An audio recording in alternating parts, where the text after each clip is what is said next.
20 minutes before her sister's wedding, Sophia Calloway was kneeling on a bathroom floor holding back Elena's hair while she threw up for the third time. Nobody outside this room knew that. Outside, 300 guests were already seated in the Calloway Gardens, vampires and humans mixed together in careful rows, all of them waiting to watch Elena marry a man none of them had actually met. The King of the Eastern Court, Roman Astor, a name that made grown men lower their voices when they said it. "I can't," Elena gasped, wiping her mouth with the back of her hand, smearing the careful makeup the stylist had spent 2 hours on. "Sophia, I can't do this. I can't marry him. You're just nervous." Sophia said it the way she'd said it 100 times that morning, even though she didn't believe it anymore. Everybody's nervous on their wedding day. Everybody's not marrying a vampire they've never even spoken to. Elena's eyes were wild, rimmed red, her wedding dress already wrinkled at the knees from kneeling. "Dad sold me. Sophia. He sold me for a trade route and a loan he can't pay back. And I'm supposed to just smile and let some 300-year-old man put a ring on my finger like I'm she stopped." Pressed her hand over her mouth like she might be sick again. Sophia rubbed slow circles on her sister's back, the same way their mother used to do before she died, the same way Sophia had been doing for Ilana since they were 6 years old and Ilana had nightmares she wouldn't admit to anyone but her twin. It was always like this. Ilana fell apart, and Sophia held the pieces together. Nobody had ever asked Sophia if she minded. "Look at me," Sophia said. Ilana did. Same face. Same green eyes. Same dark hair. Same small scar above the left eyebrow from when they were 8 and fell off the stable fence together. Identical down to the bone, except for the small things only the two of them knew. Elena's laugh came out louder. Sophia's hands shook when she was scared, and Elena's didn't. Right now, Elena's hands were shaking too. Sophia had been the one born second, by 11 minutes, and somehow those 11 minutes had decided everything that came after. Elena got the bigger bedroom because she was older. Elena got introduced first at parties. When their mother died, giving them a baby brother who didn't survive the week either, it was Elena their father pulled close. And Sophia who learned to stand quietly at the edge of rooms, waiting to be useful instead of wanted. Nobody had ever explained why. It had just always been that way. The way weather was always that way. Something you stopped questioning and started planning around. "It's 2 years," Sophia said. "That's what the contract says. 2 years and then the loan's paid off, and Dad's reputation is fixed, and you can 2 years married to a vampire. I'll be too scared to sleep in the same house as." Ilana grabbed Sophia's wrists, hard enough to hurt. "You don't understand. You don't have to do this." "I do." There was a knock at the door, their father's voice, clipped and impatient the way it always was when something might embarrass him in front of important people. "Elena, 5 minutes." Elena's face went the color of old paper.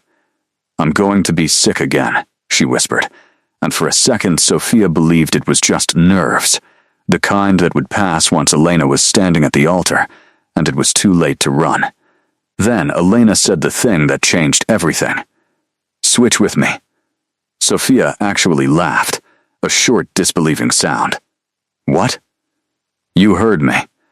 Elena was already moving, already reaching for the hem of her dress like she meant to pull it off right there on the bathroom tile. Nobody's ever been able to tell us apart. Not Dad, not the staff, not anyone except us. "You stand in for the ceremony, just the ceremony. I'll figure out the rest after.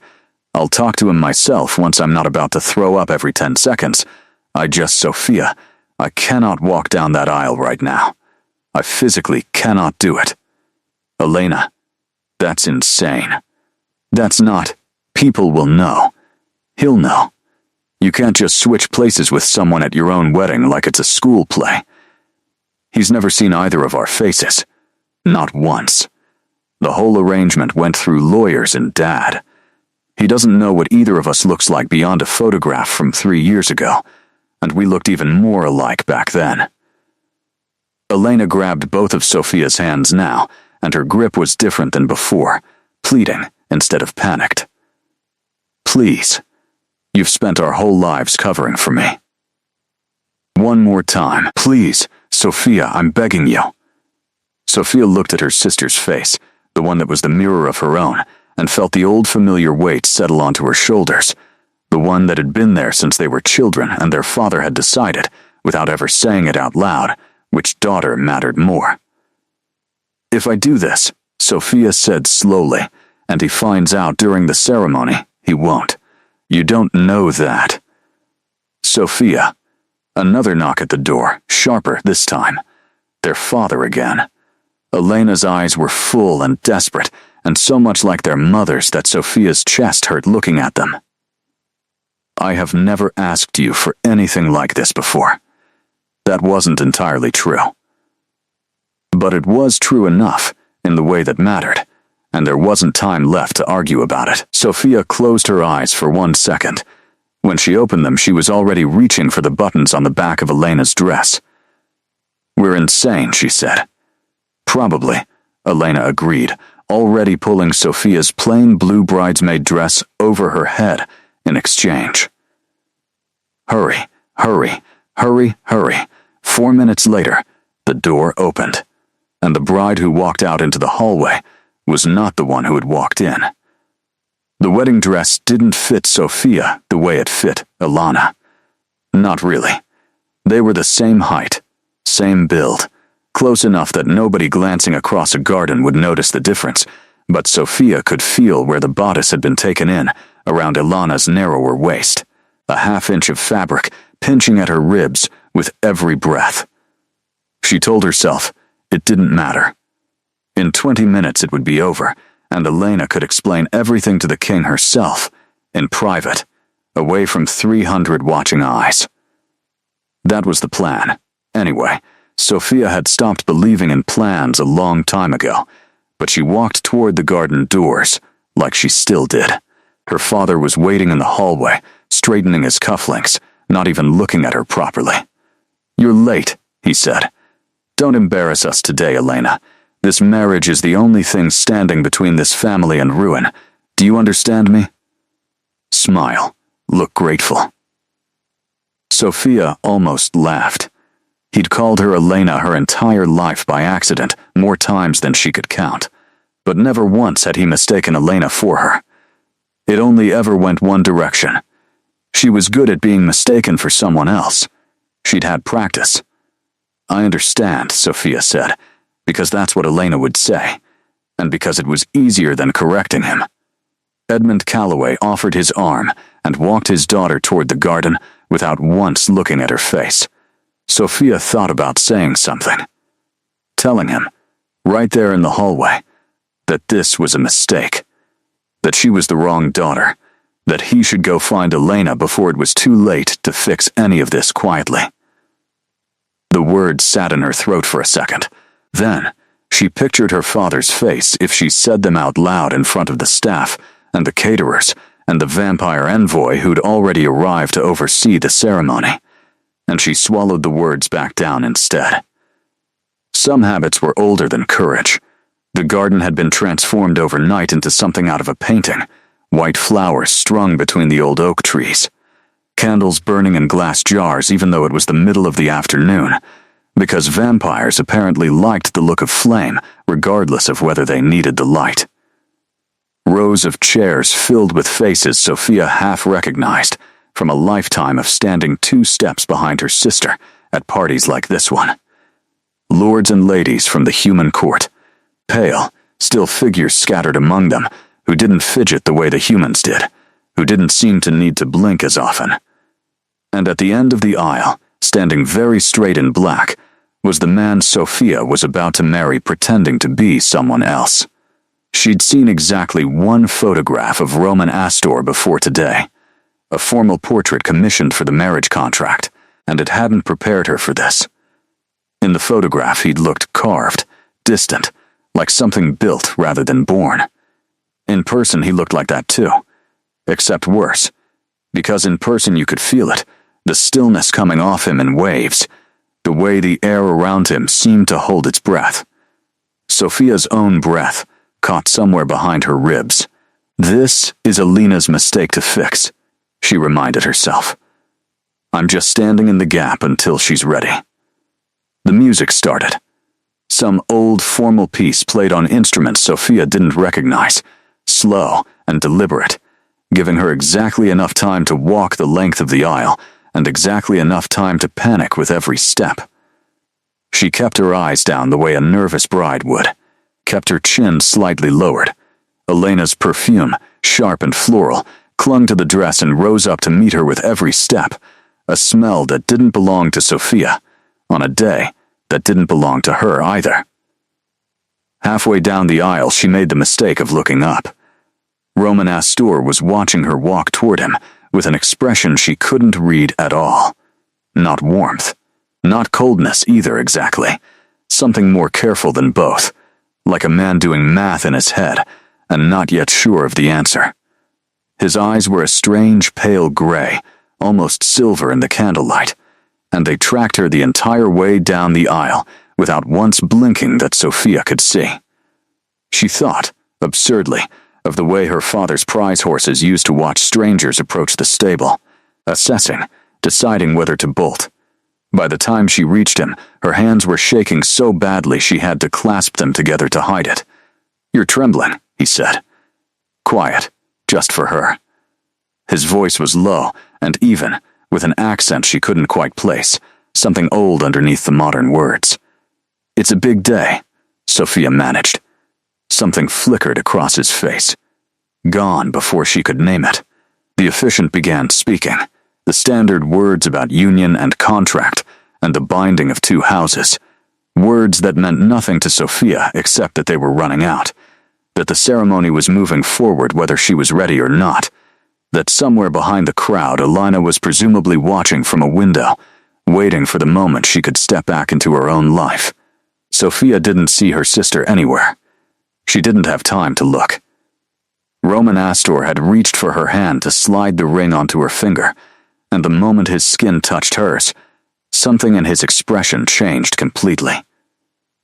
His fingers stilled around hers. His eyes, those strange pale eyes, moved slowly from her hand up to her face, studying her the way he might study a forged document held up to the light, searching for the place where the ink didn't quite match. "Wait," he said softly, so quietly that only she could hear it over the officiant's droning voice. "You're not her. Wait, you're not her." Sophia's heart stopped, then slammed forward twice as fast to make up for it. For a second, she genuinely considered running, right there in front of 300 guests, ring half on her finger, veil still down. She could feel her pulse in her throat. "I don't know what you're talking about," she whispered. "Don't." His grip on her hand tightened, not painfully, but enough that she understood it wasn't a request. "Your scent is different. Your pulse is different. Even your hands are shaped slightly differently than the woman whose photograph I was sent 3 years ago.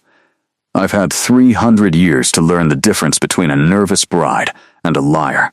And you, whoever you are lying to a garden full of my political rivals."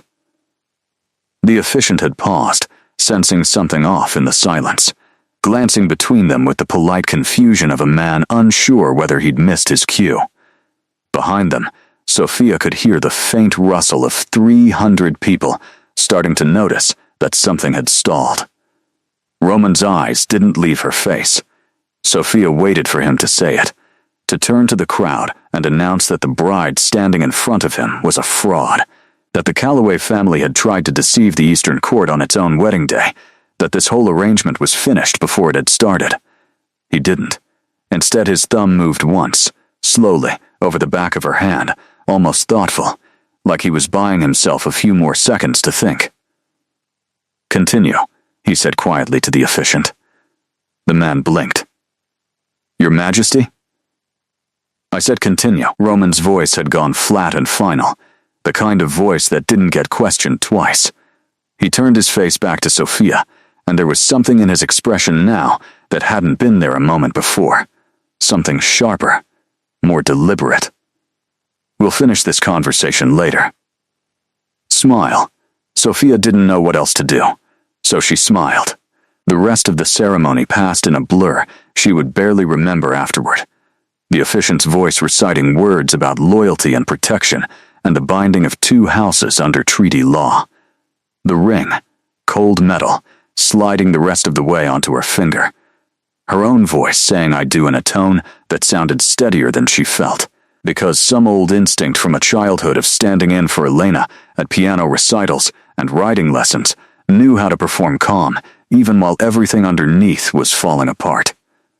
Roman said his own vows without hesitation, his voice carrying easily across the garden, warm enough for the crowd, cold enough underneath that only Sophia, standing this close, could feel it. When the officiant finally said the words that made it official, a ripple of applause went through the garden. Somewhere in the crowd, a string quartet started playing again. Sophia caught a glimpse of her father's face, beaming with the particular relief of a man who'd just watched his debts disappear, and somewhere beyond him, near the edge of the garden behind a row of white roses, she caught 1/2 second of a face that was the mirror of her own, pale and wide-eyed, watching from where she shouldn't have been standing at all. Elena. Sophia looked away fast, before anyone could follow her gaze. Roman offered his arm. She took it because there wasn't another option, and together they walked back up the aisle as husband and wife, while 300 guests stood and clapped for a marriage that was, depending on how you counted it, either completely real or not real at all. "You're very good at that," Roman murmured, low enough that only she could hear, his face arranged into something that almost looked like a smile for the benefit of the watching crowd. The performance, almost convincing. "I had practice," Sophia said before she could stop herself. His eyes cut sideways to her, something flickering there again, quick and unreadable. "I imagine you did." They reached the end of the aisle, where the receiving line waited, where 100 more strangers wanted to shake her hand and offer congratulations she hadn't earned for a wedding that wasn't supposed to be hers. Roman kept her arm tucked firmly against his side the entire time, never letting more than a few inches of space open between them, and Sophia understood, somewhere underneath the panic, that this wasn't affection. It was containment. He was keeping her close because he hadn't decided yet what to do with her, and an unpredictable variable was safer held tight than left to wander. By the time the receiving line ended, her face hurt from smiling, and her hand ached from being shaken by people whose names she'd never learn. Somewhere in that blur of strangers, a vampire lord with silver hair had studied her a beat too long before offering his congratulations, and an older human woman in emerald silk had whispered to her companion just loud enough for Sophia to catch the word lucky, like she'd won something instead of inherited a problem that wasn't hers to begin with. Sophia kept nodding, kept smiling, kept her hand steady inside Roman's grip even though her whole body wanted to shake. The reception was already underway behind them. Music and laughter and the clink of glasses. 300 people celebrating a lie none of them knew they were celebrating. Roman leaned down slightly, his mouth close to her ear, his voice no warmer than it had been at the altar. "My study. Now, before anyone else notices what I already know." It wasn't a request either. The study was quiet in a way that made Sophia's ears ring after the noise of the reception. Dark wood shelves climbed 2 stories to a ceiling she couldn't see the top of without tilting her head back, and the only light came from a fireplace already burning despite the warm afternoon outside. Roman shut the door behind them with a soft click that somehow sounded louder than a slam. "Sit," he said. She didn't. "I'd rather stand." Something almost like approval crossed his face. There and gone. He didn't sit either. Instead, he walked to the fireplace and stood with his back to it, arms crossed, studying her the way he had at the altar, like he was still doing math and the numbers still weren't adding up the way he wanted them to. "Name," he said. "Sophia. Sophia Calloway." Yes, and the woman whose name was on the contract I signed 11 months ago. Elena Calloway. Your sister. It wasn't really a question, so Sophia didn't bother answering it like one. She nodded. Twins, Roman said, more to himself than to her, working something out. That explains the scent confusion. Close enough in blood relation to be nearly identical, distinct enough underneath it for someone who's been alive long enough to learn the difference. He looked at her properly then, fully, in a way that made Sophia want to fold her arms over herself even though she was wearing a wedding gown, not anything revealing. Where is she? I don't know. Don't lie to me twice in one afternoon. It's a bad habit to start a marriage with. I genuinely don't know, Sophia said, and some old stubbornness she usually kept buried rose up in her voice without permission.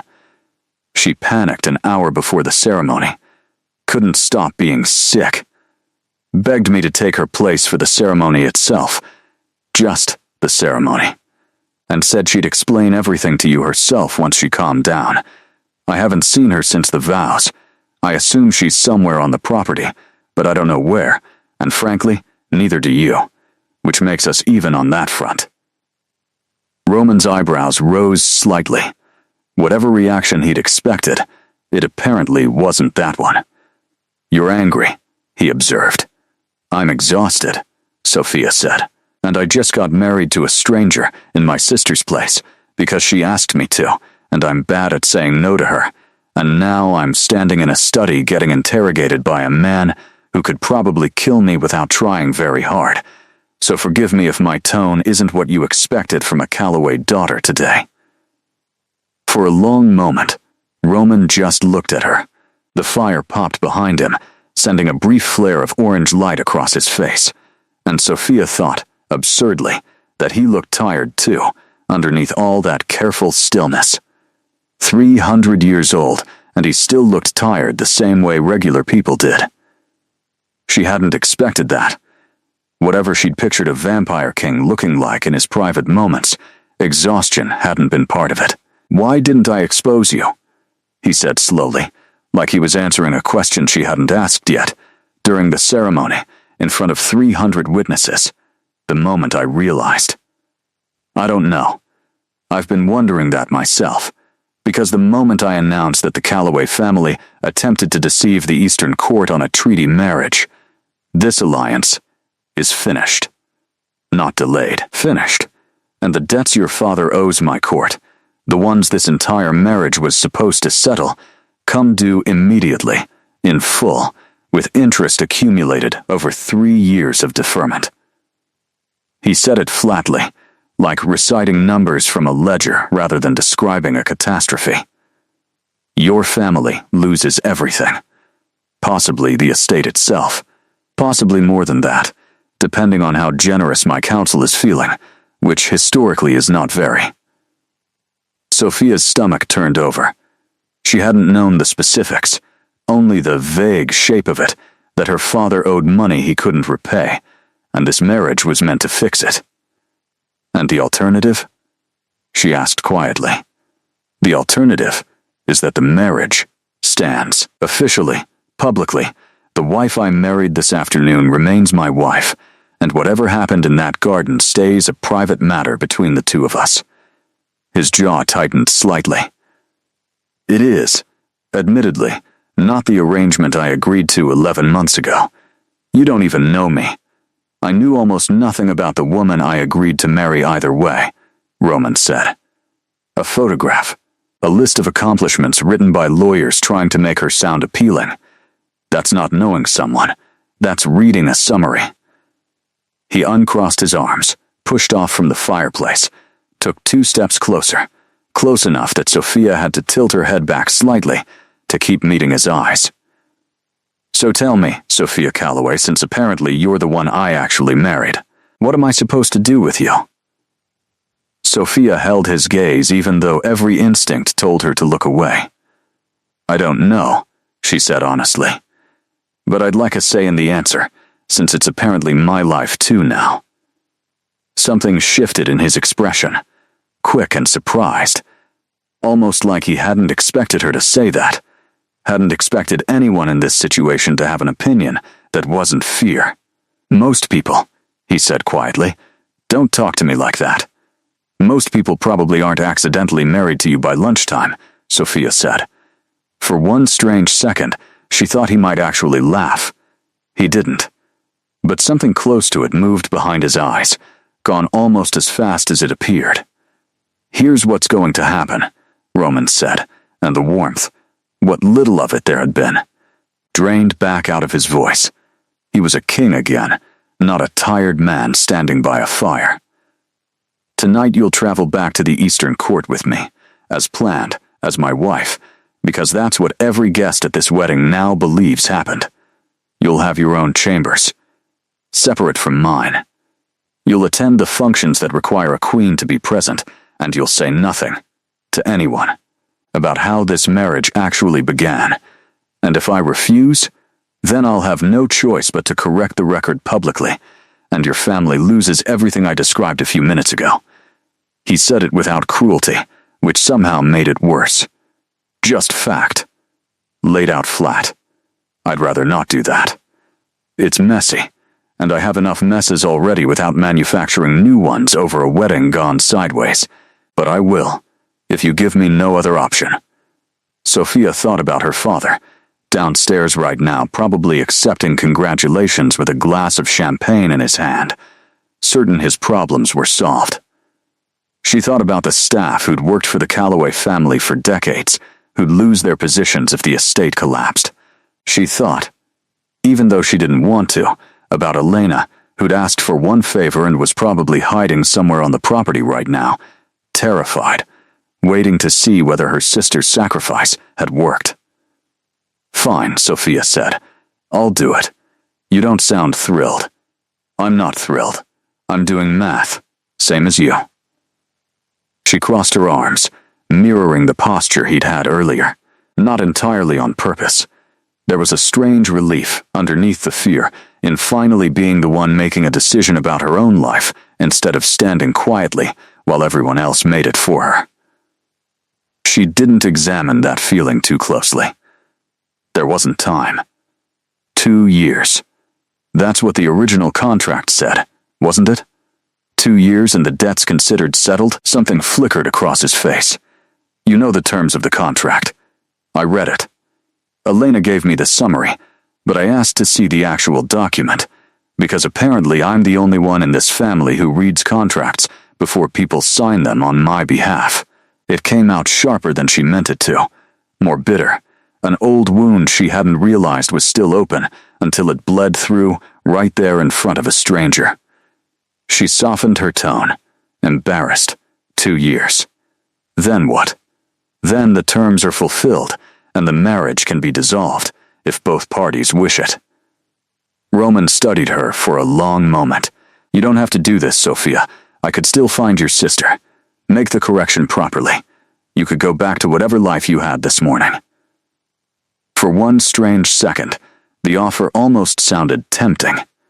Sophia thought about her old life, the one where she stood 2 steps behind Elena at every party, where her father called her by the wrong name and never noticed, where she existed mostly as backup, as the spare, as the version of Elena that didn't matter as much. 2 years as someone's wife, even a stranger's, even under false pretenses, was still the first time in her life anyone had actually needed her to be herself instead of a substitute for someone else. "No," Sophia said. "I'll stay.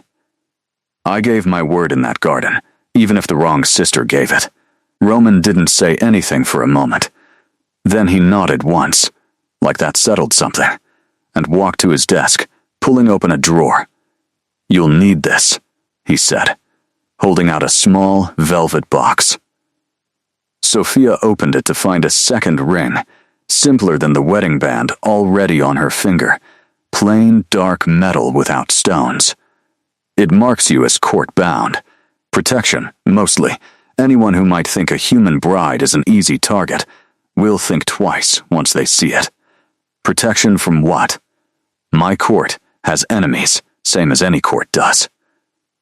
Rivals who'd be very interested to learn the King of the East married under questionable circumstances, and even more interested to learn his queen is human and unprotected. He closed her fingers around the box before she could refuse it, his hand cool against hers, brief and businesslike. "Wear it. Please."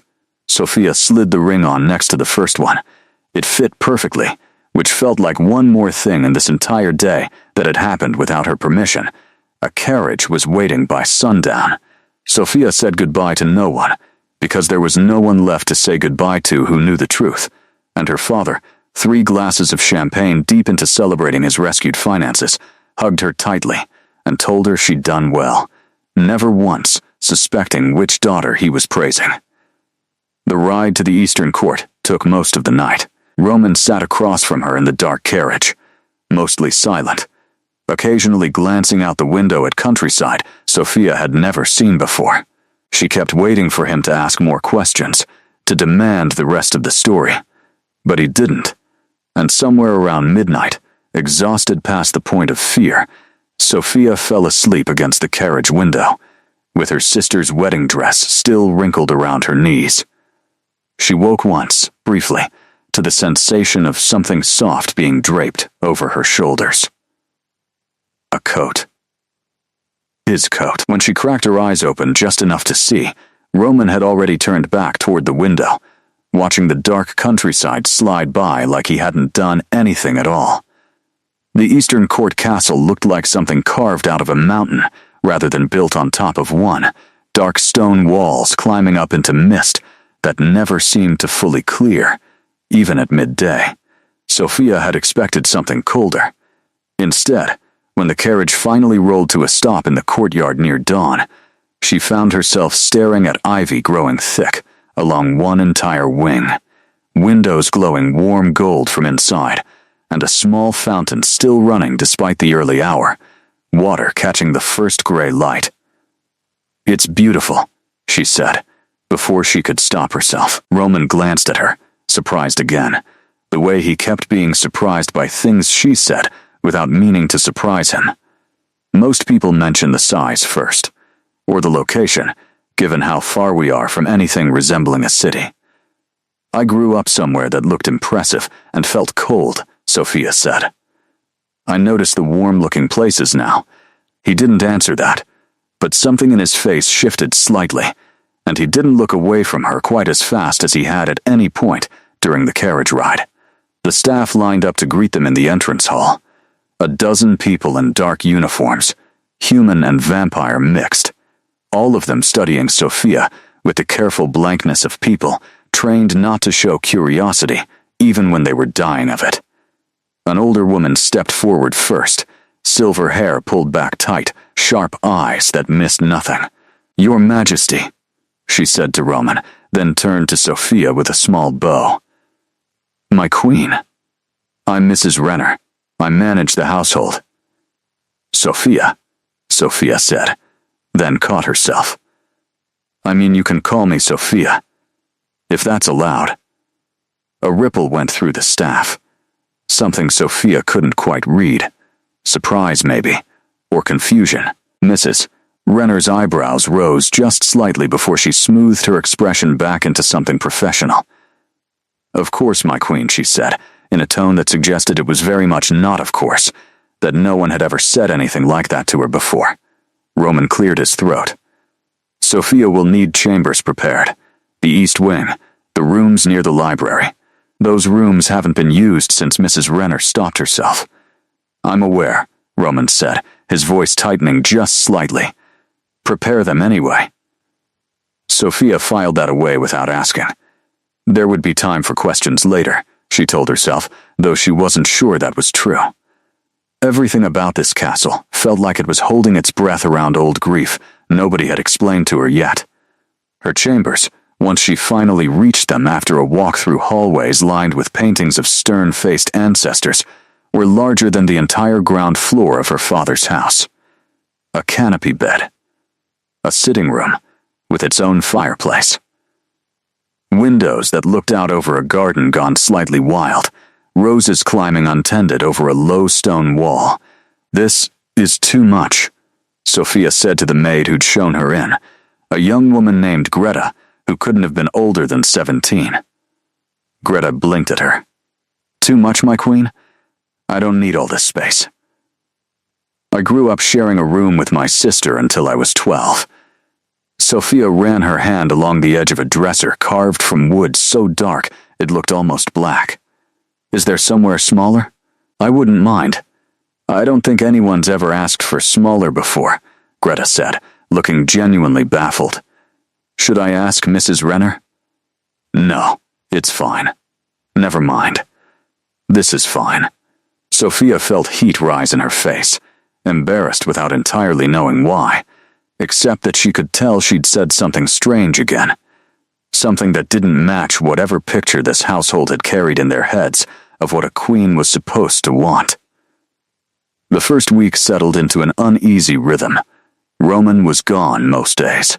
Buried in council meetings Sophia wasn't invited to, and didn't ask about, returning some evenings for dinner, which they ate mostly in silence at a table long enough to seat 30 people, the two of them sitting at opposite ends like strangers, forced to share a restaurant. Sophia spent her days exploring instead, learning the castle's layout, one wing at a time. Finding the kitchen first, because it was the only room that felt familiar, full of warmth and clattering pots, and a cook named Bertrand who initially nearly dropped a tray when his queen wandered in, asking if she could help peel vegetables. My queen, you shouldn't. That's not. Bertrand had started, flustered. I like cooking, Sophia said simply. My mother taught me before she died. It's the one thing I'm actually good at. Bertrand had stared at her for a long moment, then, slowly, handed her a knife and a bowl of potatoes, and something about the easy, ordinary motion of peeling vegetables next to a stranger who didn't expect anything from her except clean cuts made Sophia feel more like herself than she had in days. Word apparently traveled fast in a household this size, because by the end of the week, the staff had stopped treating her like fragile glass and started treating her like simply a person who happened to live there. Small things changed. Mrs. Renner started leaving the kitchen door unlocked for her in the mornings. Greta brought her tea without being asked, the same blend Sophia had mentioned liking once in passing. Roman noticed too, though he said nothing about it directly. Sophia caught him once, standing in the kitchen doorway, watching her laugh at something Bertrand said while flour dusted both their hands, an expression on his face she couldn't quite name before he turned and walked away without a word. 3 weeks in, Sophia found the locked room. She hadn't meant to. She'd been exploring the East Wing on a rainy afternoon, restless. Roman gone to a council session that was apparently running long even by vampire standards, and she'd turned down a corridor she didn't recognize and found a door slightly different from the others. Older wood, a lock that looked like it had been added later. Not part of the original design. She didn't try the handle. She just stood there a moment, curious, before Mrs. Renner's voice came sharp from behind her. That room is not part of your wing, my queen. Sophia turned, startled. I wasn't going to go in. I just noticed the door looked different. Mrs. Renner's face did something complicated, softening slightly from its usual brisk efficiency. It was the late Queen's sitting room. His Majesty had it sealed after she passed. I don't believe anyone has been inside in close to 80 years. Sophia's stomach dropped a little. I didn't know there was a late Queen. It's not something His Majesty discusses. Mrs. Renner hesitated, then added, more gently than Sophia had heard her speak before, she died of an illness. Human, you understand, though by the time he found her she was already vampire turned and it didn't matter in the end. He doesn't speak of it. I'd advise against asking him directly, but I thought you should know it exists, rather than stumble onto it some other way and wonder why he reacted strangely. Sophia thanked her and walked away without looking back at the door, but she carried the knowledge with her for days, turning it over, understanding a little more now about the careful distance Roman kept, the way he never quite let himself relax even in his own home. She didn't bring it up, not directly. But that evening at dinner, when the silence stretched too long the way it usually did, Sophia found herself asking, "Were you married before?" Roman's fork paused halfway to his mouth. He set it down slowly. Mrs. Renner told you. She didn't mean to gossip. I found the door and asked. He was quiet for a long moment, long enough that Sophia thought he might simply refuse to answer, might retreat behind that cool, careful expression he wore like armor. Her name was Isabel, he said finally. We were married for 40 years before I turned her, and another 60 after. She died of a sickness that doesn't usually kill vampires, except it did, slowly, over almost a decade, and there was nothing any physician, human or otherwise, could do about it.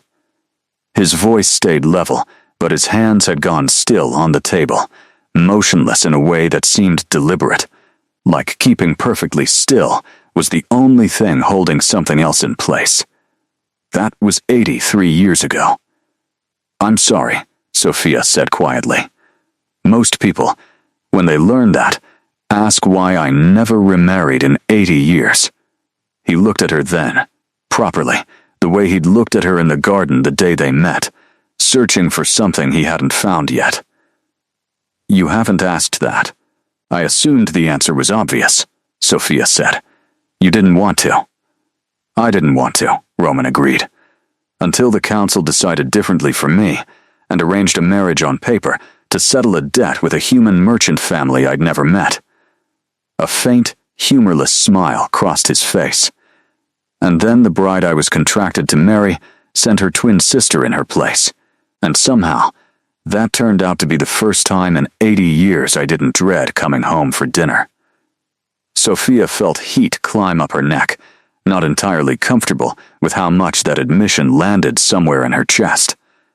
I'm not trying to replace anyone. I know.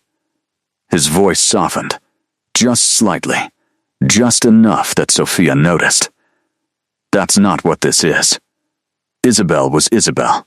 He stopped, seeming to search for the word, then gave up looking for it. You're something else entirely. I haven't decided what yet. That's not very flattering. It's honest, Roman said. I find I prefer it. Lately, honesty. He picked his fork back up, the moment closing itself the way moments did with him, careful and deliberate. But something had shifted in the room. Some wall lowered an inch that hadn't been lowered before. Tell me something true about yourself, Sophia Calloway. Something Elena wouldn't have told me if she'd stood in that garden instead of you. Sophia thought about it, turning the question over. Elena would have told you about the things she's good at. The piano, the languages, the way she can charm a room without trying. She's not wrong to be proud of those things. She is good at them. And you? I used to want to be a healer, Sophia said, surprising herself with how easily it came out. A truth she hadn't said aloud in years. Before my mother died, I used to follow the village physician around asking questions until he finally let me help mix tinctures, just to make me stop talking. My father thought it was an embarrassing hobby for a Calloway daughter. Said it wasn't dignified work for someone who might marry well someday. She shrugged, like the old hurt didn't still sit somewhere under her ribs, even though it did. So I stopped talking about it. Eventually I stopped doing it at all. Roman was watching her with an expression she'd never seen on his face before. Something that looked almost like anger, though she understood quickly it wasn't aimed at her. That's a waste, he said quietly, of a talent your own father should have been proud of. It doesn't matter now. It matters, Roman said, with a quiet certainty that startled her more than anything else he'd said since the wedding. We have a physician here, old, set in his ways, badly in need of an apprentice he's too stubborn to admit he wants. If you're still interested, I could arrange an introduction. Sophia stared at him, something unfamiliar rising in her chest, cautious and warm at once. You'd do that? You're my wife, Roman said simply. Whatever the original circumstances, I'd like the time you spend in this castle to be more than waiting out a contract. Sophia didn't have a response ready for that. For the first time since the wedding, the silence between them didn't feel uncomfortable at all. The old physician's name was Master Aldrich, and he was exactly as stubborn as Roman had promised.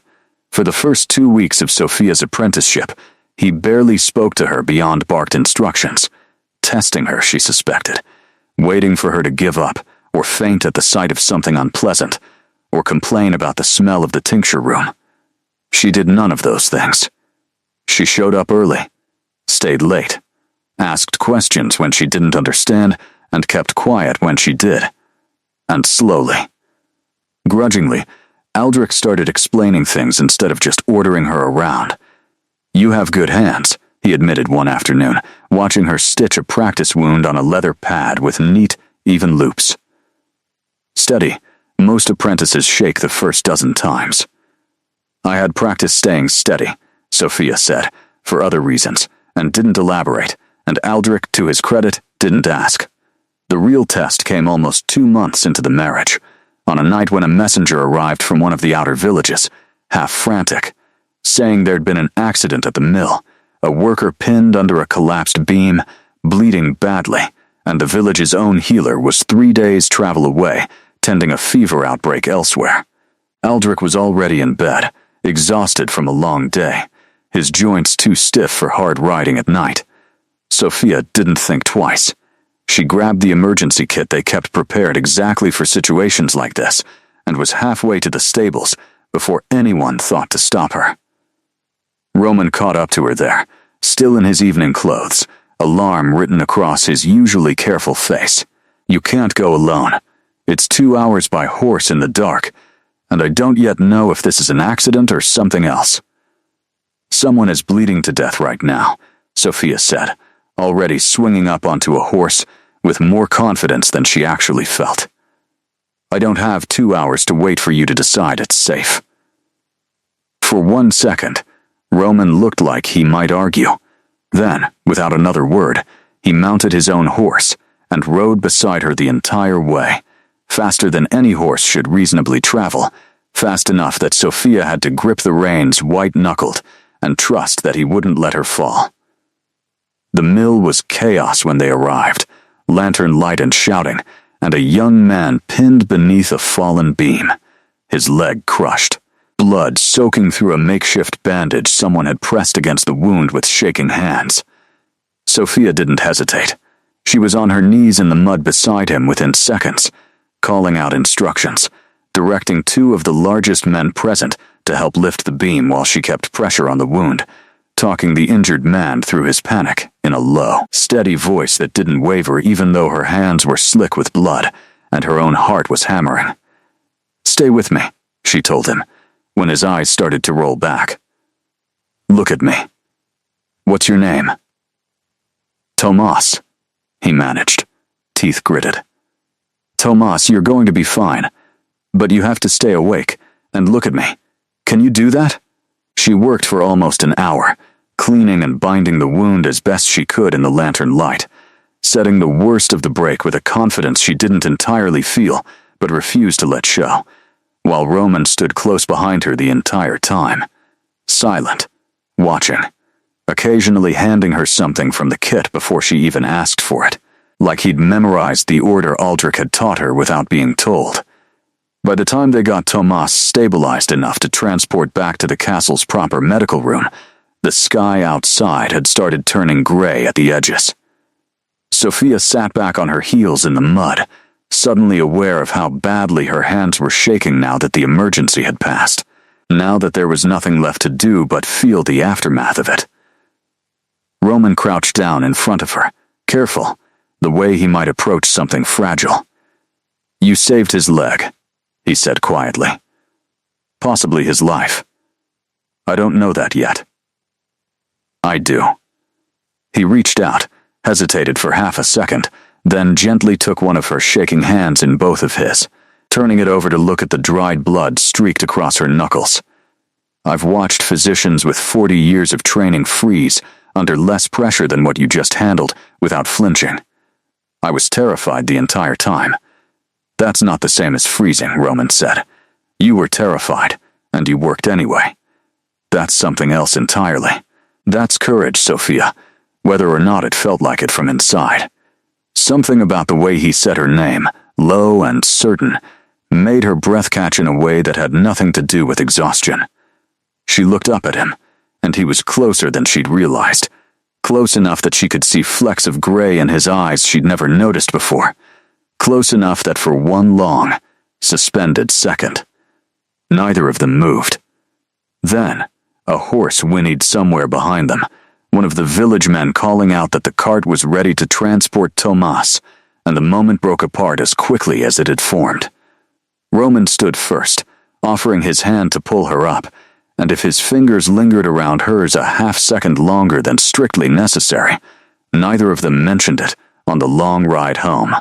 But something had changed between them in that mud-soaked hour, something neither of them had words for yet, and Sophia found herself thinking about the particular way he'd said her name for the rest of the ride, all the way back through the gray, breaking dawn.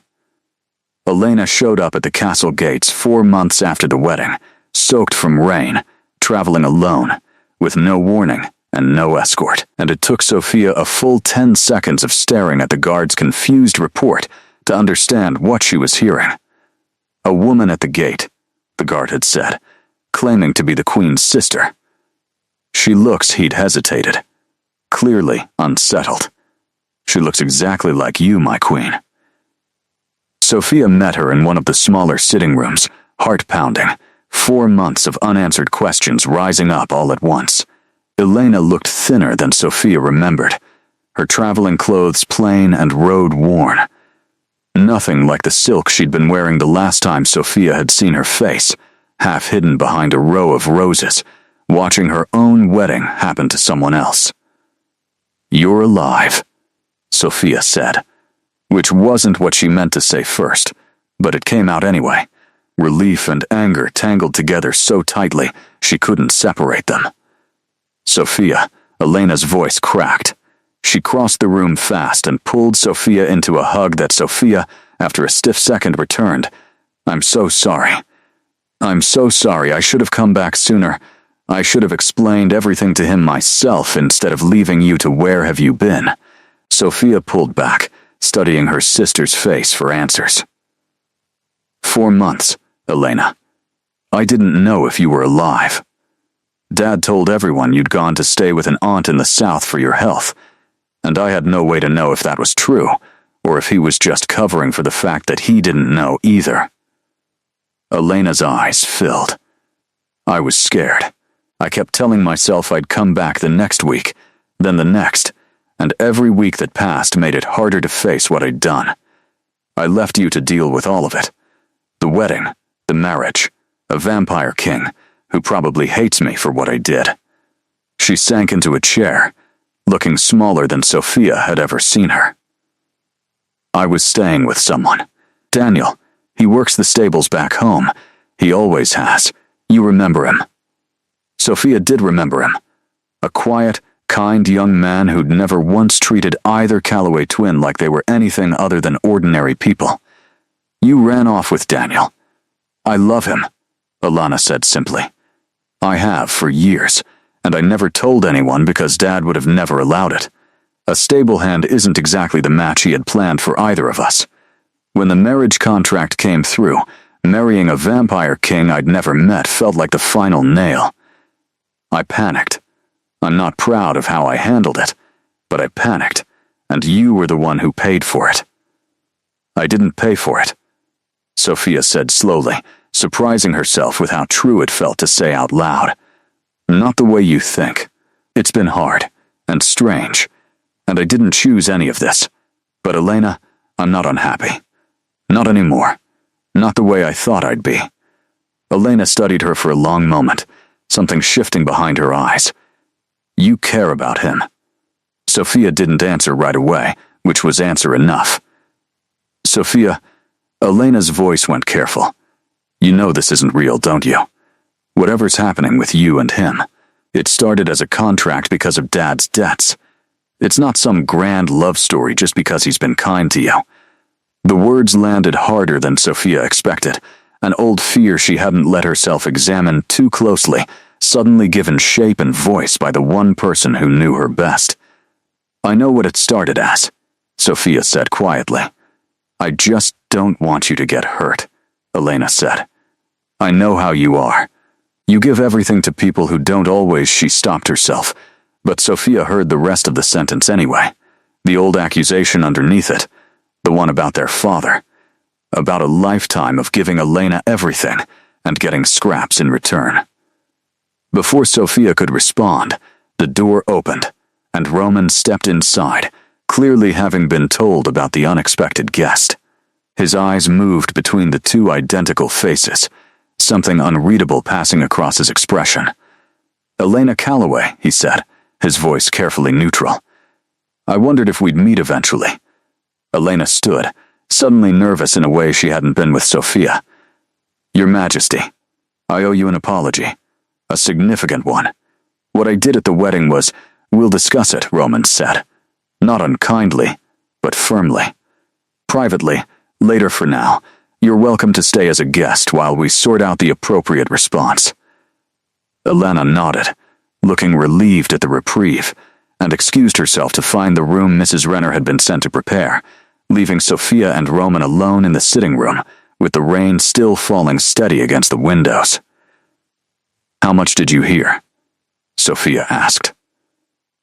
"Enough," Roman said. His expression had gone careful again, the mask Sophia had learned to recognize, the one he wore when he was working through something complicated. "Sophia, there's something you should know. While you were apprenticing with Aldrich this past month, a member of my council, Lord Dreven, requested an unusual amount of information about your family history. I assumed it was routine curiosity about my new queen. I no longer think it was routine." Sophia's stomach dropped. "You think he knows? About the switch?" "I think," Roman said grimly, "that with your sister now sitting in a guest room down the hall looking exactly like you, the chance of this staying quiet just dropped considerably. And Lord Dreven has wanted my throne for longer than you've been alive. If he finds proof that our marriage began as fraud against a treaty, he won't need to fight me for it. He'll simply have the council strip it from me, legally, cleanly, with the entire court's blessing."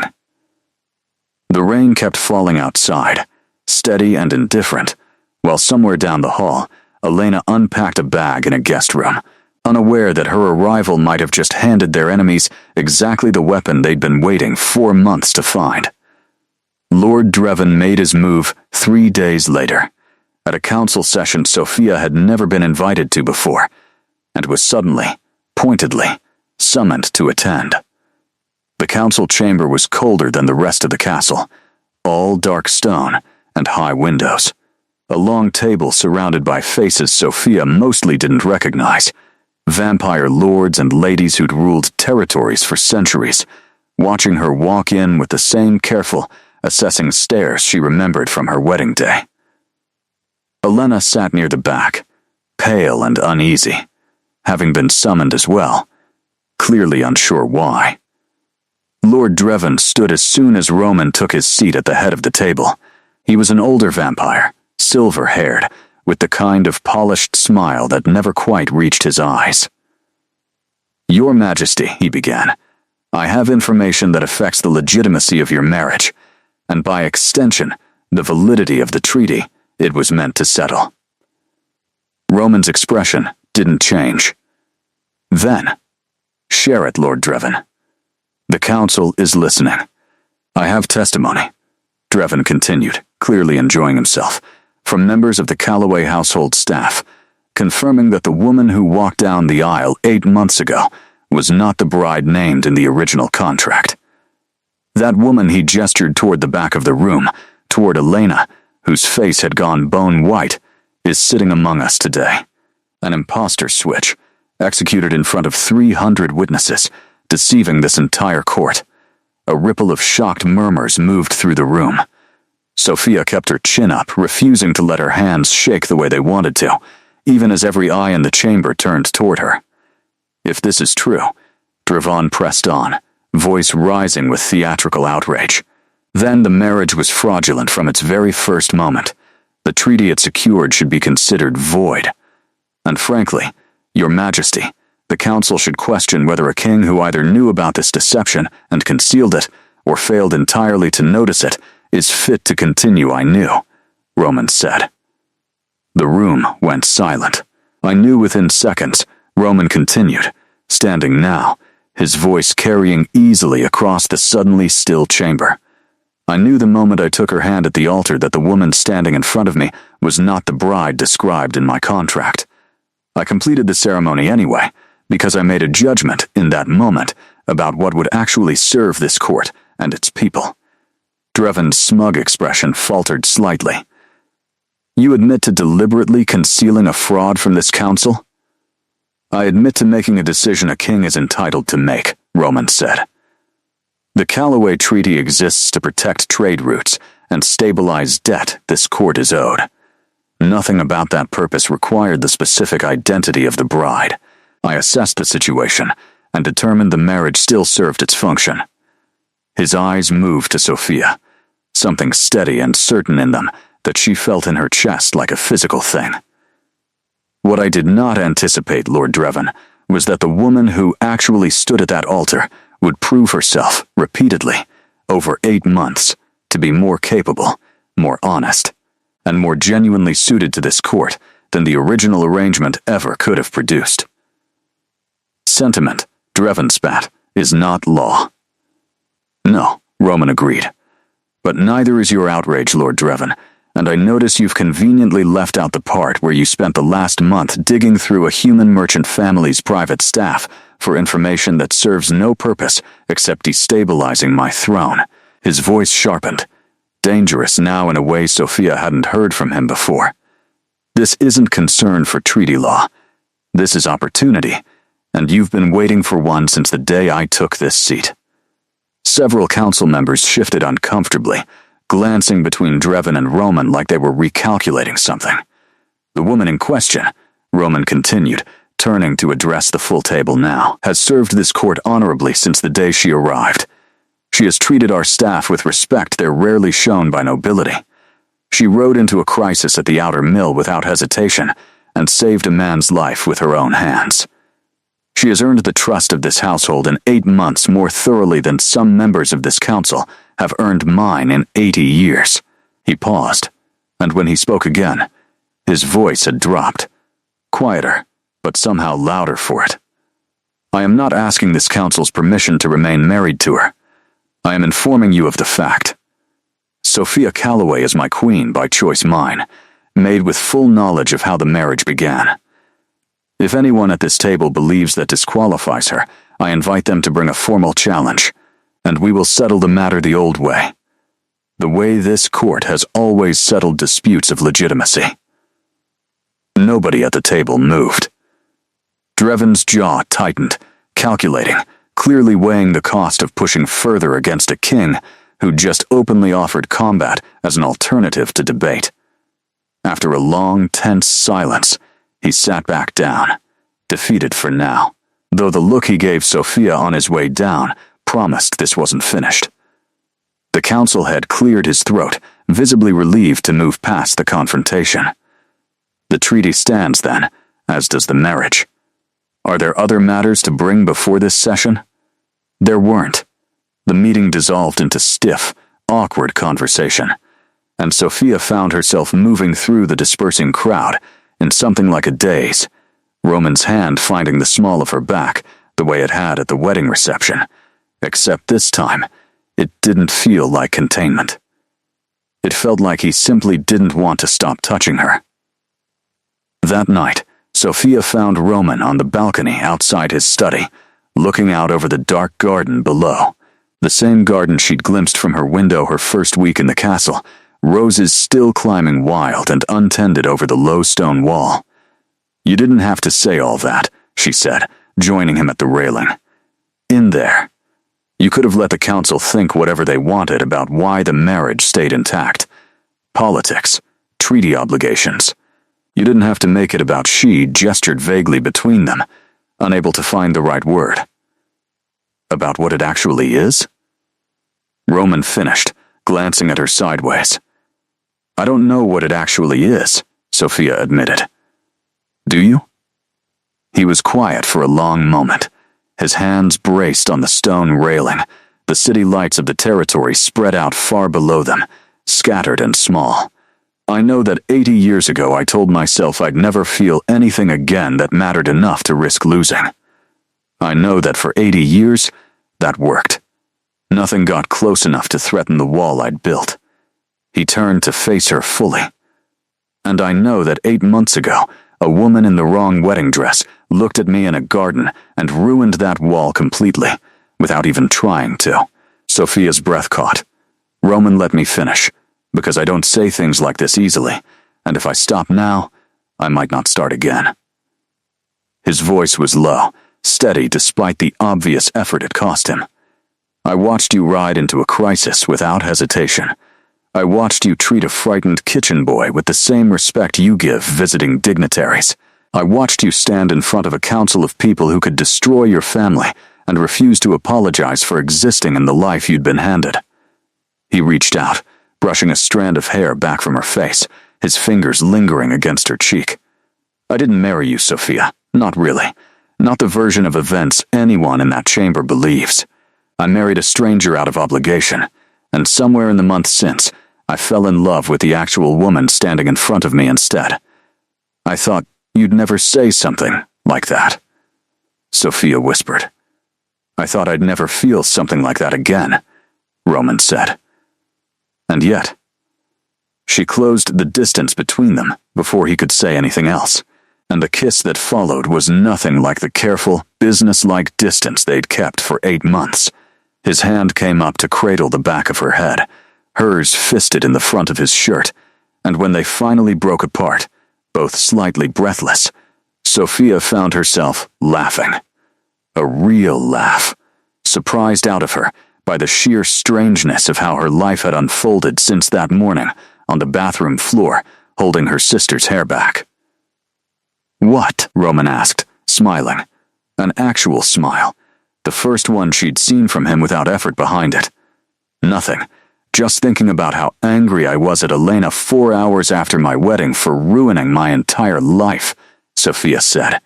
And now I don't know how to thank her for it. Elena, as it turned out, didn't need thanking so much as forgiving, and Sophia found her the next morning in the garden, sitting on the low stone wall, looking smaller and more uncertain than Sophia had ever seen her sister look. I heard what happened in the council chamber, Elena said, not looking up. Mrs. Renner told me. I'm glad it worked out. I really am, even if some ugly, jealous part of me didn't expect it to. Were you jealous? Sophia asked, sitting beside her. A little, Elena admitted. Not because I wanted him. I love Daniel. That part was always true. But you found something real out of a situation I created out of panic and selfishness. And some small, embarrassing part of me wondered why good things always seem to find you eventually, even when life starts out unfair to you specifically. She finally looked up, eyes wet. I'm sorry, Sophia, for this, and for every time before this, for letting you be the spare so I could be the favorite, and never once telling Dad to stop. It was the apology Sophia had waited her whole life to hear, and now that it had finally arrived, she found she didn't need it the way she once thought she would. I forgive you, Sophia said, and meant it. But Elena, I need you to actually mean it going forward. Not just today, in a garden, when you're scared and things feel raw. I need you to actually see me, the way you're seeing me right now, even after we both go back to our regular lives. I will, Elena said. I promise.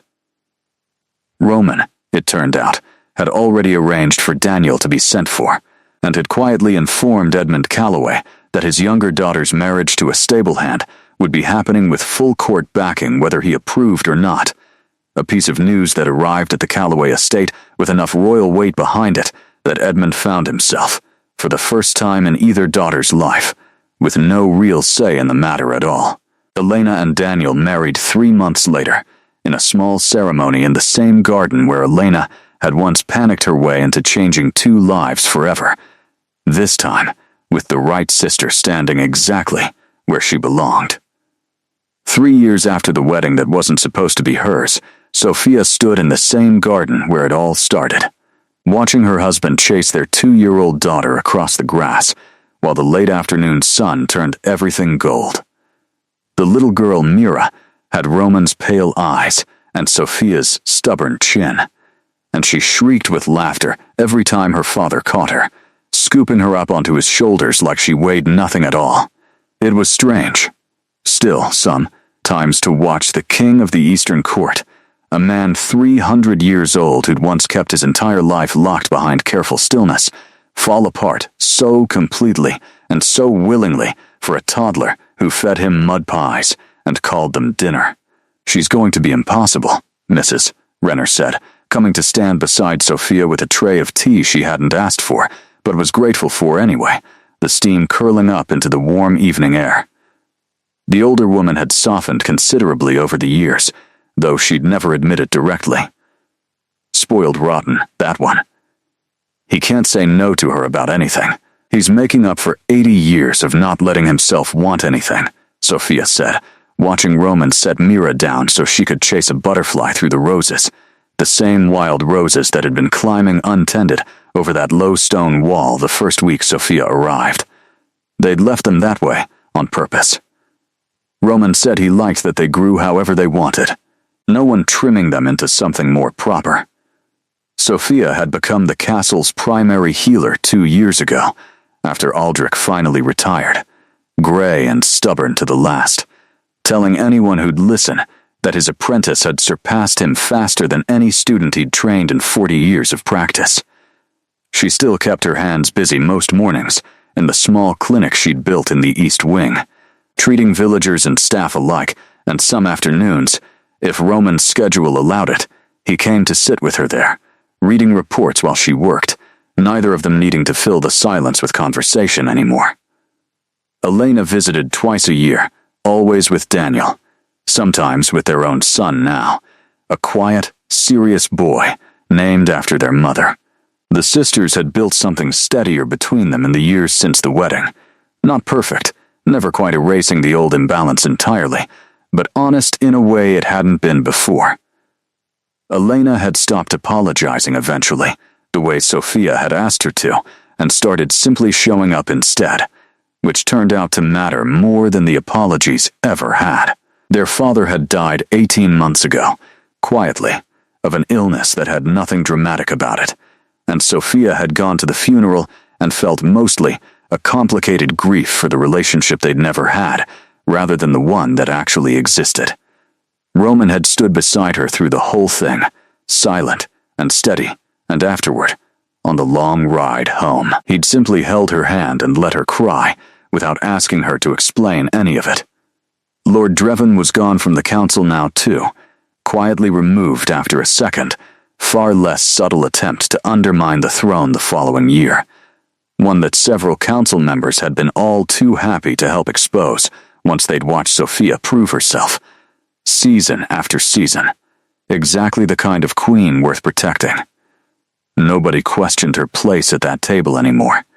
Some of the oldest, most stubborn lords had even started seeking her opinion directly on matters involving the human territories, trusting her perspective in a way they'd never extended to any vampire-born queen before her. Mama.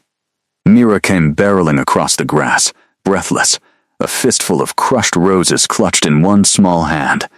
"Look what I got you." Sophia crouched down to accept the offering, smashed petals and all. "They're beautiful, sweetheart, thank you. Daddy says I'm not supposed to pick the roses." Mira's pale eyes, so much like her father's, went wide and solemn. "But I picked them anyway, because you like them." Mira, Roman's voice carried across the garden, equal parts exasperated and helplessly fond, the tone of a man who'd long since lost every battle of will he'd ever fought against his daughter. "It's fine," Sophia said, laughing, pulling Mira into a hug despite the crushed flowers staining both their hands green. "We have plenty of roses." That evening, after Mira had finally been wrestled into bed, exhausted from an entire afternoon of running, Sophia found Roman on the same balcony where he'd told her, 3 years ago, that he loved her, looking out over a garden that had grown wilder and more beautiful every year since. Do you ever think about that morning? Sophia asked, joining him at the railing, the one where Elena handed me her dress and told me to hurry. Often, Roman admitted. Mostly I think about how close I came to making a different choice.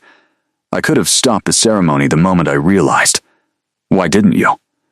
At the time, I told myself it was strategy. Protecting the treaty. He glanced at her, something soft and certain in his expression, even after 3 years. The kind of look that still made Sophia's chest tighten every time she caught it. I've had 3 years to be honest with myself about the real reason. You looked at me in that garden like you were terrified. And brave, and entirely unwilling to back down even though you had every reason to run. I think some part of me decided, in that exact second, that I wasn't letting that particular woman walk back out of my life, no matter whose name was actually on the contract. Sophia leaned into his side, his arm coming around her automatically, the way it had 1,000 times since that first hesitant kiss on this same balcony. Best mistake either of us ever made, she said. It wasn't a mistake, Roman corrected, pressing a kiss to the top of her head. It was the first honest thing that happened that entire day. You were just trying to help your sister, and ended up telling the truth about everything else by accident.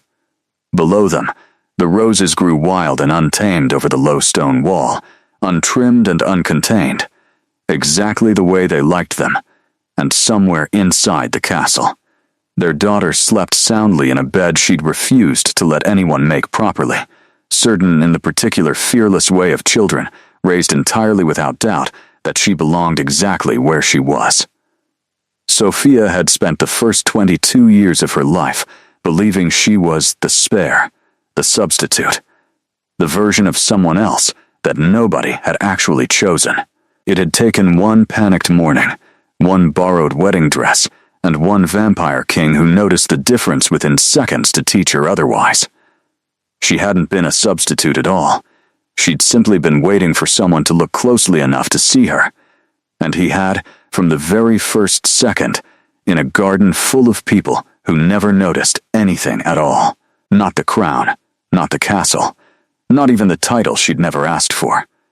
Just a man who'd taken her hand at an altar and known, instantly, that something precious was standing in front of him, worth keeping no matter whose name had been written on the contract.